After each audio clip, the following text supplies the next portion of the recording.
What's up guys, it's me Jeremy. If you're anything like me, one of your favorite parts in League is initiating team fights. I personally love going in and being the playmaker to start things off and get fights going. And in solo queue, the majority of team fights are actually decided by which team has better initiations, since there's so many things you can take advantage of if you initiate properly. Let's get started. The first thing to do is understand what makes initiations successful. Now, in a general sense, the goal for you when you initiate is to set up positioning for your team and ruin the positioning of your opponents. A good initiation will cement the positioning for the fight and give you a huge advantage that way, while a poor initiation does not take the positioning of your allies into account or fails to mess up the positioning of the opponents. What this means is your team needs to be in position to back you up if you initiate, and you need to have some kind of window that lets you go in and skew the positioning of the opponents. Now, this can be done a multitude of ways.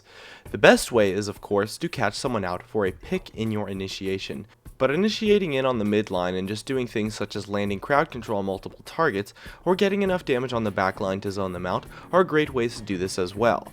There is also other ways, but the key is to understand that you are trying to mess up the positioning of your opponents enough to give you an advantage with your solid positioning, to where you can translate that into a solid pick or to your carries cleaning up the rest of the team fight. Now, in general, there are three main types of initiations. There's the walk up initiation, the flank initiation, and the pick initiation. The three in themselves are quite different from each other and can have some fairly different outcomes.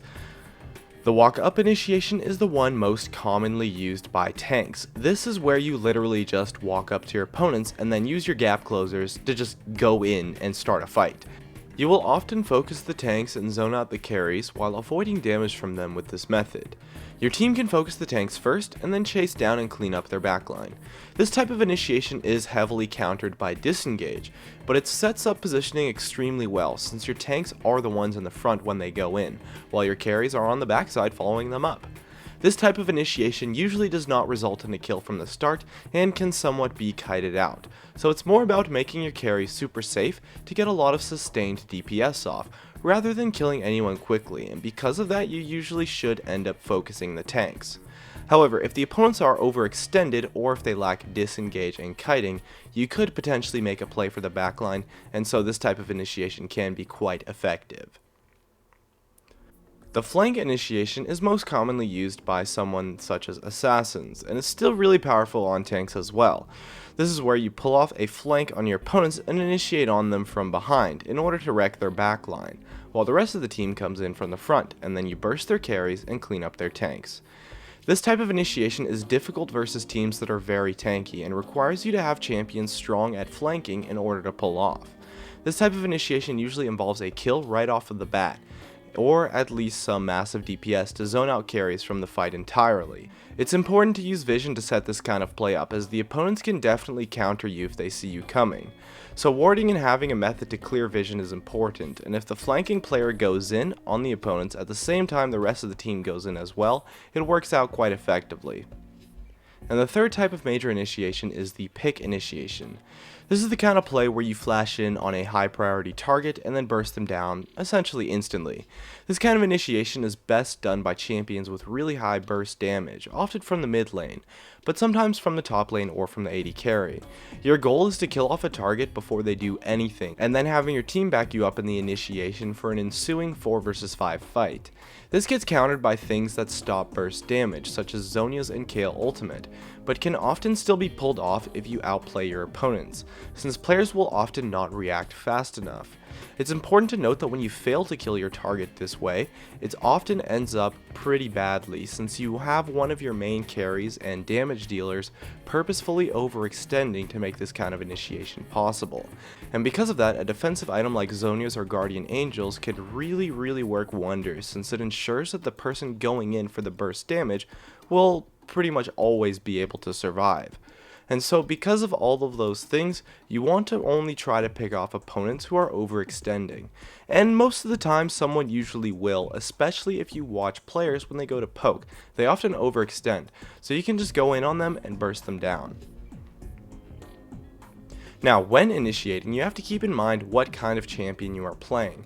How you initiate is going to be really different depending on what kind of champion you are using. A squishy mid laner cannot perform the type of walk-in initiation, since they are not really the front line of the team, so that kind of initiation will not set up good positioning for your team. While a tank cannot go for the pick initiation, since they don't really deal that much damage and their target will easily live.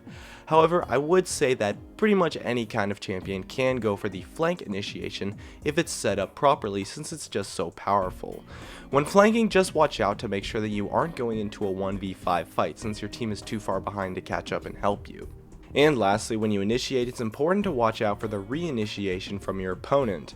Oftentimes you might get what you think is a good initiation, but your opponent's positioning was actually quite solid, and then they can disengage and then re-initiate in on you.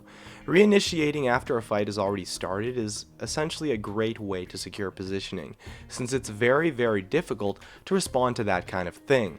The key thing that sets up a re-initiation is solid disengage. If your initiation was not powerful enough, you are very prone to getting re-initiated on, since you waste a lot of key abilities by trying to go in. So just make sure that when you chase after being disengaged, your carries are not overextending into an initiation opportunity. Anyways, that just about wraps up my tips. My name is Jeremy, and that's it for my video on initiations. Hey guys, it's me, Jeremy. Thanks for watching my video. If you enjoyed it, definitely make sure to hit that like button so I can tell, and if you're interested, definitely check me out on all the socials, of which you can see over there. And if you really enjoyed the video, make sure to subscribe for some more awesome content in the future, as well as you can check out some of my other videos up here and over there. Anyways, that's going to be it. Thank you so much for watching, and of course, I'll see you guys next time.